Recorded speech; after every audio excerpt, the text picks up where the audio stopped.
Bismillahirrahmanirrahim. Assalamualaikum warahmatullahi wabarakatuh. Waalaikumsalam warahmatullahi wabarakatuh. Innal hamdalillah nahmaduhu wa nasta'inuhu wa nastaghfiruh wa na'udzu billahi min shururi anfusina wa min sayyiati a'malina. May yahdihillahu fala mudilla lahu wa may yudlil fala hadiya lahu. Asyhadu an la ilaha illallah wa asyhadu anna Muhammadar Rasulullah. Amma ba'du. Segala puji bagi Allah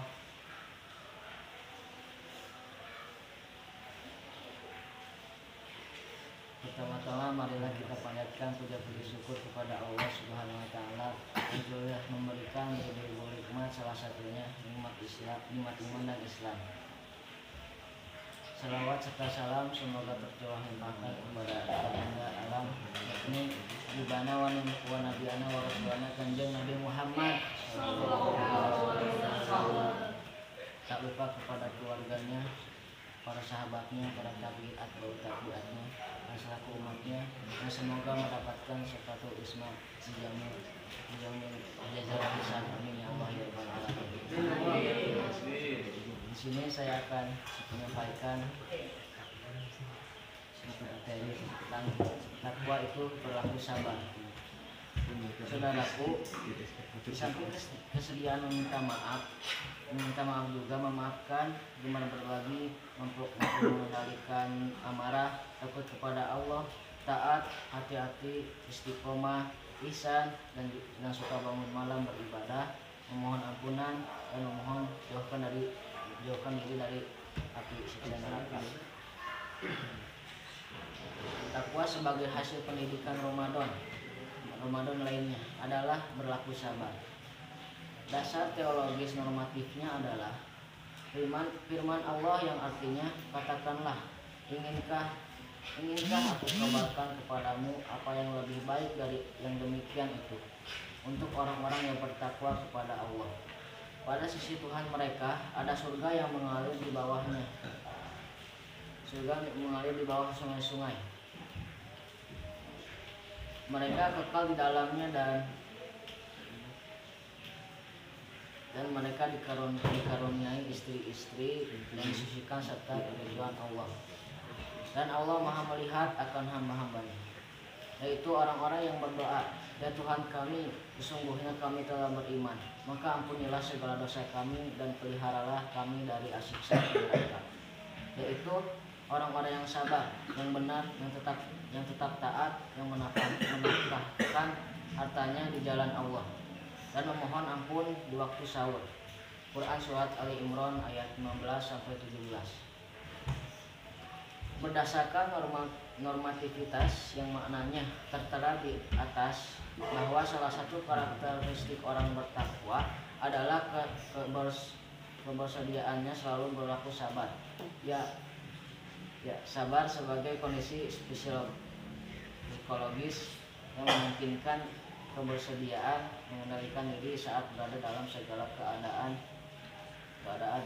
termasuk saat diuji, sehingga tetap istiqomah dalam ketaatan. Allah berfirman yang artinya, dan orang-orang yang sabar dalam kesempitan, penderitaan, dan dalam peperangan, mereka itulah orang yang benar imannya, dan mereka itulah orang-orang yang bertakwa. Quran Surat Al-Baqarah ayat 177. Jadi kunci sabar adalah keistiqomahan dalam ketaatan kepada Allah. Oleh karenanya dalam keadaan apapun kita dituntun sabar, di mana hati tidak digundah, lisan tidak berkeluh kesah, dan anggota badan tidak melakukan apapun yang bertentangan dengan titahnya. Inilah 3 karakteristik sabar. Orang-orang bertakwa hatinya tentram, tidak gundah gulana.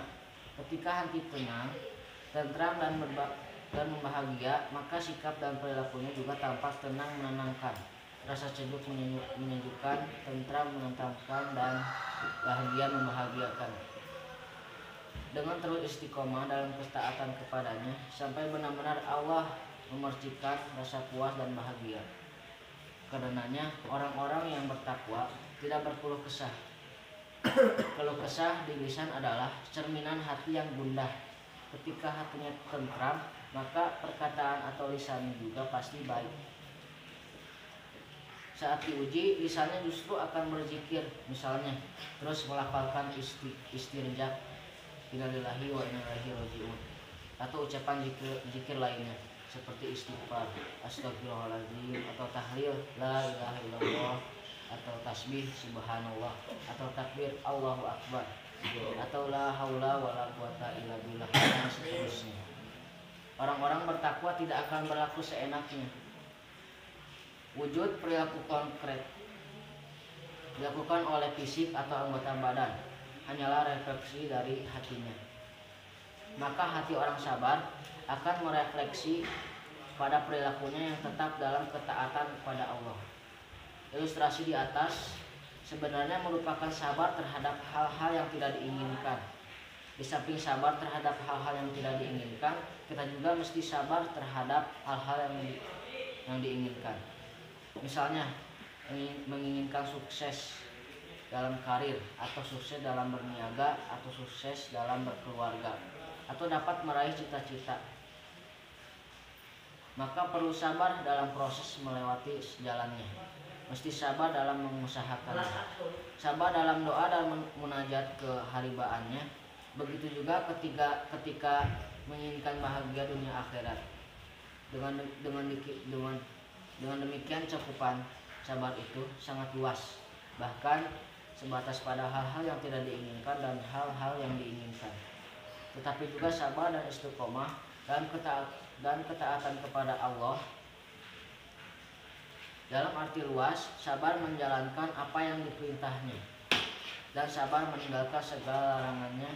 Kesabaran dalam arti istiqomah dalam ketaatan dan ketakwaan inilah yang tidak ada batasnya. Kalau sabar, itulah ada batasnya. Pasti banyak orang yang bisa memeluknya. Jadi hanya orang takwa saja yang benar-benar berlaku sabar. Demikian. Mohon maaf jika ada kesalahan. Wassalamualaikum warahmatullahi wabarakatuh. Waalaikumsalam warahmatullahi wabarakatuh.